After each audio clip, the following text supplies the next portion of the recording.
Hi all, welcome to my channel Tech Notes. So microprocessor series of class in the fourth lesson ആണിത്.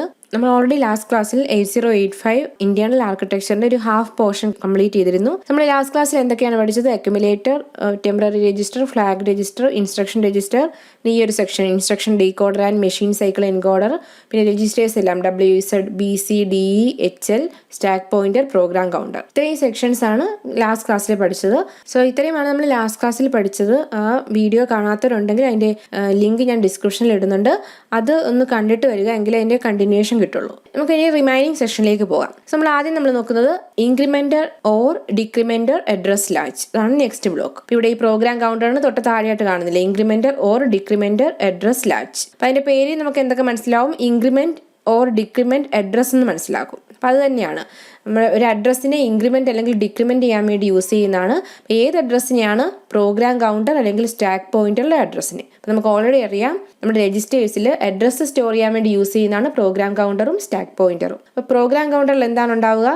Next നമ്മൾ fetch ചെയ്യാൻ പോകുന്ന ഏത് instruction ആണോ അതിൻ്റെ ലൊക്കേഷൻ അഡ്രസ്സ് ആയിരിക്കും പ്രോഗ്രാം കൗണ്ടറിൽ ഉണ്ടാവുക. സ്റ്റാക്ക് പോയിന്ററിൽ എന്തായിരിക്കും ഉണ്ടാവുക? സ്റ്റാക്കിലേക്ക് നമ്മൾ ഏറ്റവും റീസെൻ്റ് ആയിട്ട് ഏത് ലൊക്കേഷനിലാണോ ഡേറ്റ സ്റ്റോർ ചെയ്ത് ആ ലൊക്കേഷൻ്റെ അഡ്രസ്സ് ആയിരിക്കും സ്റ്റാക്ക് പോയിന്ററിൽ ഉണ്ടാവുക. ഓക്കെ, അപ്പോൾ പ്രോഗ്രാം കൗണ്ടറും സ്റ്റാക്ക് പോയിന്ററിലെയും അഡ്രസ്സ് എന്താണ്? അതിങ്ങനെ ഇൻക്രിമെൻറ്റും ഡിക്രിമെൻറ്റും ആയിക്കൊണ്ടേയിരിക്കും. ഫോർ എക്സാമ്പിൾ, നമ്മളൊരു മെമ്മറിയിലൊരു പ്രോഗ്രാം സ്റ്റോർ ചെയ്ത് വെച്ചു. മൈക്രോ പ്രോസസർ എന്താണ്? അതിൻ്റെ എക്സിക്യൂഷൻ എങ്ങനെയാണ് ചെയ്യുക? ലൈൻ ബൈ ലൈനായിട്ട് ഓരോ ഇൻസ്ട്രക്ഷനെ ഫെച്ച് ചെയ്യുന്നു, ഡീകോഡ് ചെയ്യുന്നു, എക്സിക്യൂട്ട് ചെയ്യുന്നു. അപ്പോൾ അതിൽ ഫസ്റ്റ് ഇൻസ്ട്രക്ഷൻ എടുത്തു, അതിൻ്റെ എക്സിക്യൂട്ട് ചെയ്തിട്ട് പിന്നെ എക്സിക്യൂട്ട് ചെയ്തുകൊണ്ടിരിക്കുന്നു. അപ്പോൾ പ്രോഗ്രാം കൗണ്ടറിൽ എന്താ ഉള്ളത്? നെക്സ്റ്റ് അടുത്ത് നമ്മൾ ഏതാണോ ഫെച്ച് ചെയ്യാൻ പോകുന്നത്, അടുത്ത മൈക്രോ പ്രോസസർ ഏതാണോ ഫെച്ച് ചെയ്യാൻ പോകുന്നത് അതിൻ്റെ അഡ്രസ്സാണ് പ്രോഗ്രാം കൗണ്ടറിലുള്ളത്. ഇനി എടുത്തു കഴിഞ്ഞാൽ എന്താവും? അതിൻ്റെ കഴിഞ്ഞിട്ടുള്ളതാകും. അപ്പോൾ ഇങ്ങനെ പ്രോഗ്രാം കൗണ്ടറിലെ അഡ്രസ്സ് എന്താണ്? ഇങ്ങനെ ഇൻക്രിമെൻ്റ് ആയിക്കൊണ്ടേയിരിക്കണം. ഇനി സ്റ്റാക്ക് പോയിന്റിൻ്റെ കഥ എന്താണ്? സ്റ്റാക്ക് നമുക്കൊരു ടെമ്പററി ആയിട്ട് ഡേറ്റ സ്റ്റോർ ചെയ്യുന്നൊരു സെക്ഷനാണ്. അവിടേക്ക് നമുക്കൊരു ഡേറ്റ സ്റ്റോർ ചെയ്യാം, അതുപോലെ അവിടെ നിന്ന് ആ ഡേറ്റ റിമൂവ് ചെയ്യുകയും ചെയ്യാം. അപ്പം നമ്മളതിങ്ങനെ സ്റ്റോർ ചെയ്യുകയും റിമൂവ് ചെയ്യുകയും ഒക്കെ മൈക്രോ പ്രോസസർ ഇങ്ങനെ ചെയ്തുകൊണ്ടിരിക്കും. എപ്പോഴും സ്റ്റാക്ക് പോയിന്റിൽ എന്താണ് ഉണ്ടാവേണ്ടത്? ഏറ്റവും ലാസ്റ്റ് എവിടെയാണോ സ്റ്റാക്കിൽ ഡേറ്റ സ്റ്റോർ ചെയ്ത് അതിൻ്റെ ലൊക്കേഷൻ ആയിരിക്കും. അപ്പോൾ അതും ഇങ്ങനെ ചേഞ്ച് ആയിക്കൊണ്ടിരിക്കുന്നതാണ്. അപ്പോൾ ഇത് ഇങ്ങനെ ഈ പ്രോഗ്രാം കൗണ്ടറിലെ സ്റ്റാക്ക് പോയിന്റിലെ അഡ്രസ്സ് ഇൻക്രിമെൻറ്റും ഡിക്രിമെൻറ്റും ഒക്കെ ആയിക്കൊണ്ടിരിക്കുന്നുണ്ട്. അതിന് ഹെൽപ്പ് ചെയ്യുന്ന ആരാണ്? ഇൻക്രിമെൻറ്റർ ഓർ ഡിക്രിമെൻറ്റർ അഡ്രസ് ലാച്ചാണ്. അപ്പോൾ നമ്മൾ അഡ്രസ് ഡീകോഡിംഗ് ഒക്കെ നമ്മൾ എന്തായാലും ഡീറ്റെയിൽഡ് ആയിട്ടൊക്കെ പഠിക്കും. അടുത്തടുത്ത ടോപ്പിക്കുകളിലേക്ക് പോകുമ്പോൾ നമുക്ക് അതിൻ്റെയൊക്കെ ആവശ്യം വരും. സ്റ്റാക്കൊക്കെ പഠിക്കുമ്പോൾ മനസ്സിലാവും എന്തുകൊണ്ടാണ് ഈ അഡ്രസ്സ് മാറുന്നത്, പിന്നെ അഡ്രസ് ഡീകോഡിങ്ങിന് ഇങ്ങനെയാണ്, അതൊക്കെ വരുമ്പോൾ ക്ലിയർ ആയിട്ട് മനസ്സിലാവും. ഇപ്പം നിങ്ങൾ ജസ്റ്റ് അതിൻ്റെ ഫംഗ്ഷൻ എന്താണെന്ന് ഓർത്ത് വയ്ക്കുക. എന്തിനാണ് യൂസ് ചെയ്യുന്നത്? It is use to increment or decrement the content of program counter or stack pointer. ഇനി പ്രോഗ്രാം കൗണ്ടർ അല്ലെങ്കിൽ സ്റ്റാക്ക് പോയിന്ററിലെ കണ്ടന്റ് എന്താണ്? അഡ്രസ് ആണ്. അഡ്രസ് എന്ന് പറയുമ്പോൾ എപ്പോഴും എന്തായിരിക്കും? 16 ബിറ്റ് ആയിരിക്കും. അപ്പോൾ ഇതും എന്തായിരിക്കും? 16 ബിറ്റ് ആയിരിക്കും. അതാണ് ഈ ഒരു സെക്ഷൻ. ഈ സെക്ഷൻ നിങ്ങൾ മറന്നു പോകാൻ ഇങ്ങനെ ഓർത്താൽ മതി. സ്റ്റാക്ക് പോയിന്ററിൻ്റെയും പ്രോഗ്രാം കൗണ്ടറിൻ്റെയും തൊട്ട് അടുത്ത സെക്ഷനാണിത്. ഈ രണ്ട് സെക്ഷനിലെയും അഡ്രസ്സിനെ ഇൻക്രിമെന്റ് അല്ലെങ്കിൽ ഡിക്രിമെന്റ് ചെയ്യാൻ യൂസ് ചെയ്യുന്നതാണ് ഇത്. ഇനി ഇവിടുന്ന് ഈ അഡ്രസ്സിൽ നിന്നാണ് നെക്സ്റ്റ് ഒരു സെക്ഷനിലേക്ക് പോകുന്നത്. അഡ്രസ് ബഫറും അഡ്രസ് ഓർ ഡേറ്റ ബഫറും. അപ്പോൾ അതെന്താണെന്ന് നെക്സ്റ്റ് നോക്കാം. നമ്മൾ ഫസ്റ്റ് ഒരു മൈക്രോ പ്രോസസർ ഒരു മെമ്മറി ആയിട്ട് കമ്മ്യൂണിക്കേറ്റ് ചെയ്യാമെന്ന് വിചാരിക്കുക. അപ്പോൾ നമുക്ക് ഒരു മൈക്രോ പ്രോസസറിന് മെമ്മറിയിൽ നിന്ന് ഒരു ഡേറ്റ റീഡ് ചെയ്യണം അല്ലെങ്കിൽ റൈറ്റ് ചെയ്യണം. അപ്പം നമ്മൾ എന്താ പറഞ്ഞിട്ടുള്ളത്? ഫസ്റ്റ് ഏത് ലൊക്കേഷനിലേക്കാണ് ഡേറ്റയാണോ റീഡ് ചെയ്യേണ്ടത് ആ ലൊക്കേഷൻ്റെ അഡ്രസ്സ് ആദ്യം സെൻഡ് ചെയ്യണം. അപ്പോൾ ആദ്യം മൈക്രോ പ്രോസസർ എന്താണ്? മെമ്മറിയോട് ആദ്യം എന്താണ് പറയേണ്ടത്? ഏത് അഡ്രസ്സിലേക്കാണ് നമ്മളിപ്പോൾ ഒരു പ്രോസസ്സിങ് സ്റ്റാർട്ട് ചെയ്യുന്നത് ആ അഡ്രസ്സ് സെൻഡ് ചെയ്യണം. അഡ്രസ്സ് എന്താണ്? 16 ബിറ്റാണ്. നമ്മൾ ഓൾറെഡി പറഞ്ഞു 8085 അഡ്രസ്സ് എത്രയാണ്? 16 ബിറ്റാണ്. അപ്പോൾ ഒരു 16 ബിറ്റ് അഡ്രസ്സ് ഇങ്ങോട്ടേക്ക് സെൻഡ് ചെയ്തു, ഒരു ലൊക്കേഷൻ നമ്മൾ ലൊക്കേറ്റ് ചെയ്തു. ഇനി എന്ത് ചെയ്യണം? അവിടെ നിന്ന് ഒന്നെങ്കിൽ ഡേറ്റ റീഡ് ചെയ്യാം അല്ലെങ്കിൽ റൈറ്റ് ചെയ്യാം. ഓക്കെ, എത്ര ബിറ്റ് ഡേറ്റയാണ് നമുക്ക് അറ്റ് എ ടൈം എടുക്കാൻ പറ്റുക? 8 ബിറ്റാണ്. കാരണം നമ്മുടെ ഡേറ്റാബേസിൻ്റെ വിഡ്ത്ത് എത്രയാണ്? 8 ബിറ്റാണ്. ഇതൊക്കെ നമ്മൾ ഓൾറെഡി പറഞ്ഞിട്ടുള്ളതാണ്. അപ്പോൾ ഇവിടെ നമുക്ക് ഡേറ്റ റീഡും ചെയ്യാം റൈറ്റും ചെയ്യാം. ദാറ്റ് മീൻസ് എന്താണ്? ഇത് ബൈ ഡയറക്ഷനിലാണ്, അങ്ങോട്ടും ഇങ്ങോട്ടും പാസ് ചെയ്യാം. അപ്പോൾ ഇവിടെ ബസ് വരയ്ക്കുമ്പോൾ ശ്രദ്ധിക്കുക, ബൈ ഡയറക്ഷനായിട്ട് വരയ്ക്കുക. ബട്ട് അഡ്രസ്സ് എന്താണ്? മെമ്മറിക്ക് മാത്രമാണ് അഡ്രസ്സ് ഉള്ളത്. അപ്പം മൈക്രോ പ്രോസസറാണ് ഒരു പെർട്ടിക്കുലർ ലൊക്കേഷനെ ലൊക്കേറ്റ് ചെയ്യുന്നത്. എപ്പോഴും മൈക്രോ പ്രോസസറാണ് ചെയ്യുന്നത്, അല്ലാണ്ട് തിരിച്ച് ഇങ്ങോട്ടേക്കൊരു അഡ്രസ്സ് സെൻഡ് ചെയ്യേണ്ട ആവശ്യം വരുന്നില്ല. അപ്പോൾ അതുകൊണ്ട് എപ്പോഴും അഡ്രസ് ബസ് എന്താണ്? യൂണി ഡയറക്ഷനാണ്, ഒരു ഡയറക്ഷൻ മാത്രമേ ഉള്ളൂ. ഡയഗ്രാം വരയ്ക്കുമ്പോൾ എപ്പോഴും ശ്രദ്ധിക്കണം, അഡ്രസ് ബസ് എവിടെ വരച്ചാലും അത് എന്തായിരിക്കണം? യൂണി ഡയറക്ഷൻ ആയിരിക്കണം. ഡേറ്റാബേസ് ബൈ ഡയറക്ഷൻ ആയിരിക്കണം. ഇനി ഇവിടെ മെമ്മറി ഞാനൊരു എക്സാമ്പിൾ പറഞ്ഞാണ്. മെമ്മറിയിൽ നിന്ന് മാത്രമല്ല മൈക്രോ പ്രോസസറിന് ഡേറ്റ റീഡ് ചെയ്യാൻ പറ്റുക. അതുപോലെ ഇൻപുട്ട് ഡിവൈസിൽ നിന്നും ഔട്ട്പുട്ട് ഡിവൈസിലേക്കും ഒക്കെ റീഡും റൈറ്റും ചെയ്യുമ്പോഴെല്ലാം എന്താണ്? ഇതുപോലെ ഡേറ്റാബേസും അഡ്രസ് ബസ്സുമാണ് യൂസ് ചെയ്യുന്നത്. അപ്പോൾ നമുക്കൊരു ഇൻപുട്ട് പോർട്ട്, അവിടെ നിന്ന് മൈക്രോ പ്രോസസറിന് ഡേറ്റ റീഡ് ചെയ്യണമെങ്കിൽ ആ പോർട്ട് അഡ്രസ്സ് ആദ്യം സെൻഡ് ചെയ്യും, ആ അഡ്രസ്സിൽ നിന്ന് ഡേറ്റ റീഡ് ചെയ്യാം. അല്ലെങ്കിൽ ഔട്ട്പുട്ട് പോർട്ടിലേക്ക് ഡേറ്റ റൈറ്റ് ചെയ്യണമെങ്കിൽ ആ പർട്ടിക്കുലർ അഡ്രസ്സിലേക്കാണ് റൈറ്റ് ചെയ്യുക. അത് നമ്മൾ ഇൻപുട്ട് ഔട്ട്പുട്ടും പോർട്ടൊക്കെ ഡീറ്റെയിൽ ആയിട്ട് പിന്നെ പഠിക്കും. മെമ്മറി ആയിക്കോട്ടെ, ഇൻപുട്ട് ഔട്ട്പുട്ട് ഡിവൈസ് ആയിക്കോട്ടെ, ഡേറ്റ റീഡ് അല്ലെങ്കിൽ റൈറ്റ് ചെയ്യണമെങ്കിൽ ആദ്യം അഡ്രസ്സ് പാസ് ചെയ്യുന്നു, പിന്നെ ഡേറ്റ പാസ് ചെയ്യുന്നു. അപ്പോൾ ഇവിടെ നമ്മൾ ശ്രദ്ധിക്കേണ്ട കാര്യം, നമ്മൾ അറ്റ് എ ടൈം ഒന്നിലെ അഡ്രസ്സ് അല്ലെങ്കിൽ ഡേറ്റയാണ് സെൻഡ് ചെയ്യുക, രണ്ടും കൂടെ ഒരുമിച്ച് സെൻഡ് ചെയ്യുന്നില്ല. ആദ്യം അഡ്രസ്സ് പിന്നെ ഡേറ്റയാണ്. അങ്ങനെയാണെങ്കിൽ ഇത് രണ്ടും ഞാൻ സെപ്പറേറ്റ് ബസ്സിൻ്റെ ആവശ്യമുണ്ടോ? ഈ ബസ് എന്ന് വെച്ചാൽ ഈ ഗ്രൂപ്പ് ഓഫ് ലൈനാണ്. അപ്പം നമ്മൾ മനസ്സിൽ വിചാരിക്കുക മൈക്രോ പ്രോസസർ മെമ്മറിയുടെ ഇടയ്ക്കായിട്ട് കുറേ കേബിൾ കണക്ട് ചെയ്തെന്ന് വിചാരിക്കുക. അപ്പം അത്രയും എണ്ണം വേണം, 16 ബിറ്റ് വേണം address bus, data base 8 bit വേണം. ആദ്യം അഡ്രസ്സാണ് സെൻഡ് ചെയ്യുക, പിന്നെ ഡേറ്റയാണ് സെൻഡ് ചെയ്യുക. അപ്പം നമുക്ക് ഇതിനു വേണ്ടി സെപ്പറേറ്റ് ചെയ്യേണ്ട ആവശ്യമില്ലല്ലോ, സിംഗിൾ ബസ് തന്നെ മതിയല്ലോ. അതാണ് ഈ ഒരു കോൺസെപ്റ്റ് പറയുന്നത്, address and data bus multiplex together എന്നുള്ളൊരു കോൺസെപ്റ്റ് വരുന്നത്. അപ്പോൾ അവിടെ എന്താ ശ്രദ്ധിക്കേണ്ടത്, ഇത് 16 ബിറ്റാണ്, ഇത് 8 ബിറ്റാണ്. അപ്പം നമുക്ക് ഒരു 8 ആകെ കോമൺ ആയിട്ടുള്ള 8 ബിറ്റാണ്.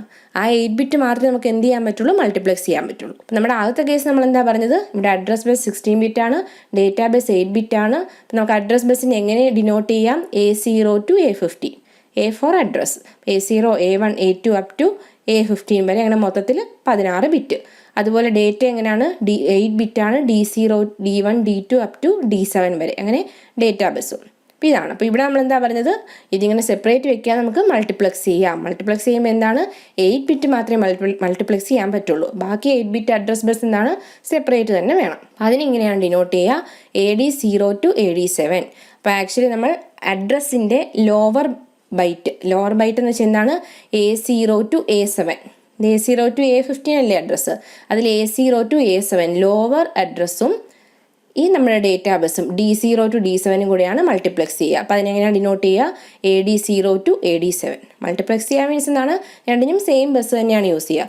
ആദ്യം അഡ്രസ്സ് പാസ് ചെയ്യാൻ യൂസ് ചെയ്യും, പിന്നെ ഡേറ്റ പാസ് ചെയ്യാൻ യൂസ് ചെയ്യും. ബാക്കി ഇനി അഡ്രസ്സിൽ ബാക്കി എത്രയുണ്ട്, A8 to A15 വരെ ഇല്ലേ, അതിന് സെപ്പറേറ്റ് അഡ്രസ് ബസ് തന്നെ വേണം. ഇവിടെയുള്ള ഇങ്ങനെ 2 സെക്ഷൻ വന്നത് അഡ്രസ് ബഫറും അഡ്രസ് ഓർ ഡേറ്റ ബഫറും. അഡ്രസ് ഓർ ഡേറ്റ മീൻസ് എന്നാണ് മൾട്ടിപ്ലെക്സ് ചെയ്തത്. ഈ ബഫർ നമ്മൾ യൂസ് ചെയ്യുന്നത് ഈ ബസ്സിനെ ഡ്രൈവ് ചെയ്യാൻ വേണ്ടിയിട്ടാണ് ബഫർ യൂസ് ചെയ്യുന്നത്. ഇവിടെ അഡ്രസ്സ് വരുന്നു, പിന്നെ അത് ബസ്സിലൂടെ പാസ് ചെയ്യുന്നു. ഇവിടെ അഡ്രസ്സ് അല്ലെങ്കിൽ ഡേറ്റ എത്തുന്ന ഒരു ബഫർ, അതാണ് ഈ 2 സെക്ഷൻ. അപ്പോൾ അഡ്രസ് ബഫർ മീൻസ് എന്താണ്, ഇറ്റ് ഈസ് 8 ബിറ്റ് ആണ്. Okay, is 8 bit unidirectional buffer. Uni direction means എന്താണ്, അഡ്രസ്സ് മാത്രം പാസ് ചെയ്യുന്നതാണെങ്കിൽ എന്തായിരിക്കും, അത് യൂണി ഡയറക്ഷനിലായിരിക്കും. അതുകൊണ്ടാണ് unidirectional buffer. It is use to drive higher order address bus. നമ്മളിവിടെ എന്താ പറഞ്ഞത്, higher order A8 to A15 എന്താണ്, സെപ്പറേറ്റ് ബസ് തന്നെയാണ്. സോ ഇവിടെ അഡ്രസ് ബഫർ എന്തായിരിക്കും, ഹയർ ഓർഡർ അഡ്രസ് ബസ്സിനെ ഡ്രൈവ് ചെയ്യാൻ വേണ്ടി യൂസ് ചെയ്യുന്നതാണ്. A8 to A15 ഉള്ള അഡ്രസ്സിനെ ഡ്രൈവ് ചെയ്യാൻ വേണ്ടി യൂസ് ചെയ്യുന്ന ഒരു ബഫർ സെക്ഷനാണ് അഡ്രസ് ബഫർ. ഇവിടെ നിന്നാണ് എന്ത് ചെയ്യുന്നത്, അഡ്രസ് ബസ് പാസ് ചെയ്യുന്നത്. ഇനി അടുത്ത അഡ്രസ് ഓർ ഡേറ്റ ബഫർ എന്ന് വെച്ചാൽ എന്താണ്, ഇതും 8 ബിറ്റ് ആണ്. ഇവിടെ ഡേറ്റ ഉള്ളതുകൊണ്ട് ഇത് ബൈ ഡയറക്ഷനിലാണ്. ഞാൻ പറഞ്ഞില്ലേ, അഡ്രസ് മാത്രമാണെങ്കിൽ യൂണി ഡയറക്ഷൻ മതി, ഡേറ്റ ഉണ്ടെങ്കിൽ ബൈ ഡയറക്ഷനിലാണ്. It's a buffer, it is use to drive. ബാക്കി റിമൈനിങ് എന്താ ഉള്ളത്, ഇതിവിടെ ഹയർ ഓർഡർ വന്നു, ഇനി ലോവർ ഓർഡർ അഡ്രസ്സും പിന്നെ ബാക്കി ഡേറ്റാ ബസ്സും. സോ A7 to A0 പിന്നെ D7 to D0 ഇങ്ങനെ കമ്പൈൻ ചെയ്ത് AD0 to AD7 address or data multiplexed ബസ്സിനെ ഡ്രൈവ് ചെയ്യാൻ വേണ്ടി യൂസ് ചെയ്യുന്നതാണ് എന്ത്, ഈ അഡ്രസ് ഓർ ഡേറ്റ ബഫർ. അപ്പോൾ ഇതിനെ ഇങ്ങോട്ടേക്കാണ് കണക്ട് ചെയ്തിരിക്കുന്നത്. അതിൻ്റെ മീനിങ് എന്താണ്, കാരണം പ്രോഗ്രാം കൗണ്ടറിലാണുള്ളത്, അടുത്ത ഇൻസ്ട്രക്ഷൻ ഏത് ലൊക്കേഷനിൽ നിന്നാണ് എടുക്കേണ്ടതെന്നുള്ളത്. അപ്പോൾ അവിടെ നിന്നാണ് എന്ത് ചെയ്യുന്നത്, അഡ്രസ് ബസ് കണക്ട് ചെയ്തിട്ടുള്ളത്. അതുകൊണ്ടാണ് ഇവിടെ നിന്ന് ഇങ്ങോട്ടേക്ക് ഒരു കണക്ഷൻ വന്നത് കേട്ടോ. ഇനി നെക്സ്റ്റ് നമുക്കുള്ളതാണ് interrupt control serial input output control. അപ്പോൾ ഇൻറ്ററപ്റ്റ് കൺട്രോൾ മീൻസ് എന്താണ്, നമുക്ക് മൈക്രോ പ്രോസസറിൽ ഇൻറ്ററപ്റ്റ് എന്താണെന്ന് അറിയാം. ഇൻറ്ററപ്റ്റ് എന്ന് വെച്ചാൽ എന്താണ്, നമുക്ക് സാധാരണ പ്രോഗ്രാം എന്താണ്, ലൈൻ ബൈ ലൈനായിട്ട് എക്സിക്യൂട്ട് ആയിക്കൊണ്ടിരിക്കുക, ഒരു നോർമൽ പ്രോഗ്രാമിംഗ് നടന്നുകൊണ്ടിരിക്കുകയാണ്. ബട്ട് ഇതിൻ്റെ ബിറ്റ്വീൻ എന്തെങ്കിലും ഇൻറ്ററപ്റ്റ്സ് വരാം. അപ്പോൾ അതിന് സിമ്പിളായിട്ട് പറയുകയാണെങ്കിൽ നമ്മൾ മൊബൈലിൽ എന്തെങ്കിലും ഒരു പ്രോസസ് ചെയ്തുകൊണ്ടിരിക്കുന്നു, ഒരു വീഡിയോ കണ്ടുകൊണ്ടിരിക്കുന്നു. അപ്പോൾ നമുക്കൊരു ഇൻകമിങ് കോൾ വന്നു കഴിഞ്ഞാൽ വീഡിയോ ഓഫ് ചെയ്തിട്ട് വീഡിയോ സ്റ്റോപ്പായിട്ട് നമുക്ക് കോൾ കണക്റ്റ് ആവും അല്ലേ. കാരണം ഹയസ്റ്റ് പ്രയോറിറ്റി എന്താണ്, ആ കോൾ കണക്റ്റ് ആവുക എന്നുള്ളതാണ്. നമുക്കത് കഴിഞ്ഞിട്ടായാലും വീഡിയോ കാണാം. അപ്പോൾ അതിൽ സെറ്റ് ചെയ്തിരിക്കുന്നത് എന്താണ്, ഒരു ഇൻകമിങ് വീഡിയോ വന്നു കഴിഞ്ഞാൽ അതൊരു ഹയസ്റ്റ് പ്രയോറിറ്റി ഇൻറ്ററപ്റ്റ് ആണ്. അതിനെയാണ് ഇൻറ്ററപ്റ്റ് എന്ന് പറയുന്നത്. അതിൻ്റെ നോർമൽ ഫംഗ്ഷനെ ഇൻറ്ററപ്റ്റ് ചെയ്യുന്ന എന്തിനെ എന്ത് പറയാം, ഇൻറ്ററപ്റ്റ്സ് എന്ന് പറയാം. അപ്പോൾ എല്ലാ പ്രോസസ്സർ എടുത്തു കഴിഞ്ഞാലും അതിൽ കുറേ ടൈപ്പ് ഓഫ് ഇൻറ്ററപ്റ്റ്സ് ഉണ്ടാവും. ആ ഇൻറ്ററപ്റ്റിനൊക്കെ ഓരോരോ പ്രയോറിറ്റി സെറ്റ് ചെയ്തിട്ടുണ്ടാവും. ഇപ്പോൾ ഒരു ഹയസ്റ്റ് പ്രയോറിറ്റി ഇൻറ്ററപ്റ്റ് വന്നു കഴിഞ്ഞാൽ ഇപ്പോൾ നടന്നുകൊണ്ടിരിക്കുന്ന പ്രോസസ്സ് സ്റ്റോപ്പ് ചെയ്തിട്ട് ആ ഇൻറ്ററപ്റ്റ് എന്താണോ അത് എക്സിക്യൂട്ട് ആവും. അപ്പോൾ അതൊക്കെ നമുക്ക് ഇൻറ്ററപ്റ്റ്സ് ഒക്കെ നമുക്ക് ഡീറ്റെയിൽഡായിട്ട് പഠിക്കാറുണ്ട്. വളരെ കറക്റ്റായിട്ട് എങ്ങനെയാണ് വരുന്നത്, എങ്ങനെയാണ് ഈ പ്രയോറിറ്റി സെറ്റ് ചെയ്യുന്നത്, അപ്പോൾ എന്താണ് സംഭവിക്കുക മൈക്രോ പ്രോസസ്സർ എന്നൊക്കെ അറിയാൻ പറ്റും. അപ്പോൾ മൈക്രോ പ്രോസസ്സർ ഒരു ഇൻസ്ട്രക്ഷൻ എക്സിക്യൂട്ട് ചെയ്തുകൊണ്ടിരിക്കുമ്പോൾ ഇൻട്രപ്റ്റ് വന്നു കഴിഞ്ഞാൽ അവർ ആ കറണ്ട് ഇൻസ്ട്രക്ഷൻ എക്സിക്യൂട്ട് ചെയ്തിട്ട് പിന്നെ അവിടെ സ്റ്റോപ്പ് ചെയ്യും. എന്നിട്ട് എന്ത് ചെയ്യും, ആ ഇൻട്രപ്റ്റ് എന്താണോ അതിലെന്താണോ ഫംഗ്ഷൻ പറയുന്നത് ആ ഫംഗ്ഷൻ ചെയ്യും.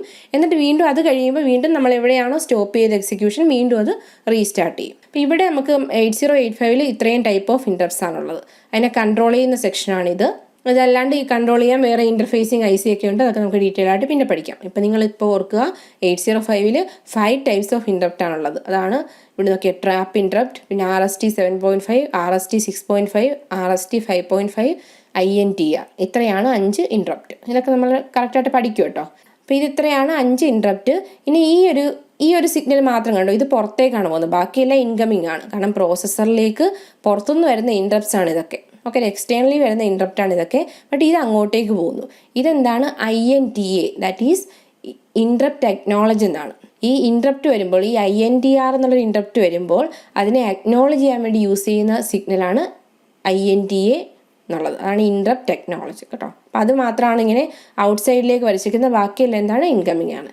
അപ്പോൾ ഇപ്പോൾ ജസ്റ്റ് ഇതിൻ്റെ പേര് മാത്രം ഒന്ന് ഓർത്ത് വയ്ക്കുക, എന്താണ് കാര്യമെന്ന് ജസ്റ്റ് ഐഡിയ ആക്കുക. ഇതൊക്കെ നമ്മൾ ഡീറ്റെയിൽ ആയിട്ട് അടുത്തടുത്ത ക്ലാസ്സുകളിൽ പഠിക്കുന്നതാണ്. അപ്പോൾ ഇൻട്രപ്റ്റ് കൺട്രോൾ എന്താണ്? ഇവിടെ നമുക്ക് 8085 5 ടൈപ്സ് ഓഫ് ഇൻട്രപ്റ്റ് ഉണ്ട്, ഒരു ഇൻട്രപ്റ്റ് അക്നോളജി ഉണ്ട്, അതിനെ കൺട്രോൾ ചെയ്യുന്ന സെക്ഷൻ. ഇനി അടുത്തത് serial input output control. That means ഇപ്പോൾ നമുക്ക് മൈക്രോ പ്രോസസ്സറിൽ നിന്നൊരു ഡേറ്റ നമ്മൾ ഒരു ലോങ് ഡിസ്റ്റൻസ് സെൻഡ് ചെയ്യുമ്പോൾ എന്താണ് നമുക്ക് എപ്പോഴും എന്താണ്? സീരിയൽ കമ്മ്യൂണിക്കേഷൻ ആണ് വരിക. അപ്പോൾ സീരിയലി ആണ് ഡേറ്റ സെൻഡ് ചെയ്യേണ്ടതെങ്കിൽ അതിനെ കൺട്രോൾ ചെയ്യുന്ന സെക്ഷനാണ് ഇത്. കാരണം മൈക്രോ പ്രോസസ്സിനകത്ത് എന്താണ്? എല്ലാം പാരലൽ കമ്മ്യൂണിക്കേഷൻ ആണ്, എല്ലാം ബസ്സിലൂടെയൊക്കെ അല്ലേ പാസ് ചെയ്യുക. ബസ് എന്ന് വെച്ചാൽ എന്താണ്? ഗ്രൂപ്പ് ഓഫ് ലൈൻ ആണ്, പാരലി ഡേറ്റ അങ്ങ് ട്രാൻസ്ഫർ ചെയ്യുകയാണ്. നമ്മൾ ഡേറ്റാ ബസ് എന്ന് പറഞ്ഞു, 8 ലൈൻ ഉണ്ട് ഡേറ്റാ ബസ്. നമുക്ക് 8 bit at A time പാരലി transfer ചെയ്യാം. പക്ഷേ സീരിയൽ മീൻസ് എന്താണ്?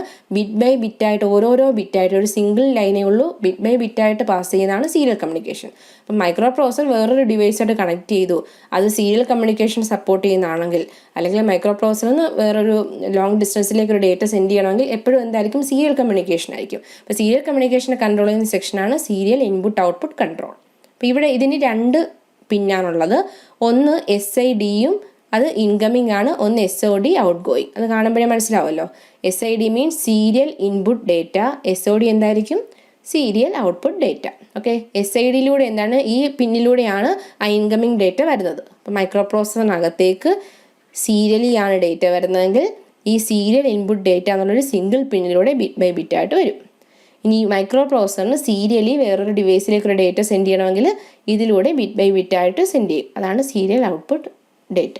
അപ്പോൾ ഈ സെക്ഷൻസ് ഒക്കെ നമുക്ക് പിന്നെ ഡീറ്റെയിൽ ആയിട്ട് പഠിക്കാനുണ്ട് കേട്ടോ. ഇതൊക്കെ എങ്ങനെയാണ് ഇതിൻ്റെ അകത്ത് പാരലലാണ്, അതെങ്ങനെയാണ് സീരിയൽ ആകുക എന്നൊക്കെയുള്ളത് നമുക്ക് പിന്നെ പഠിക്കാനുണ്ട്. ഇൻട്രപ്റ്റ് കൺട്രോൾ എന്താണ്? 5 ഇൻട്രപ്റ്റ്സ് ഉണ്ടാവും, പിന്നെ ഒരു ഇൻട്രപ്റ്റ് ടെക്നോളജി സിഗ്നൽ ഉണ്ടാവും. Serial input control means what? In serial data communication 1 bit is transferred at a time over a single line. It has 2 lines, SOD and SID. SOD means serial output data, which is used to send data serially.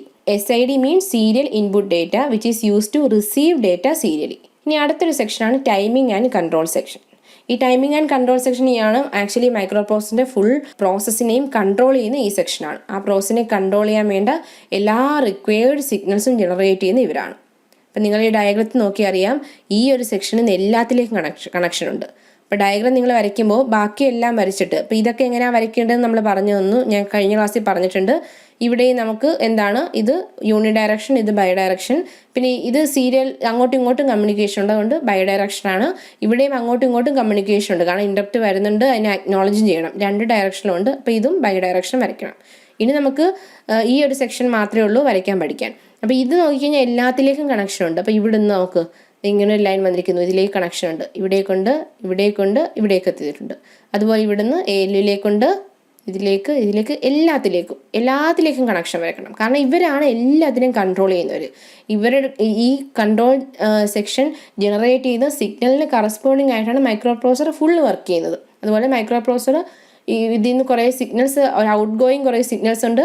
ആ signals corresponding ആയിട്ടാണ് ഇതിൽ micro പ്രോസസ്സറിന് connect ചെയ്തിരിക്കുന്ന എല്ലാ ഡിവൈസും work ചെയ്യുന്നത്.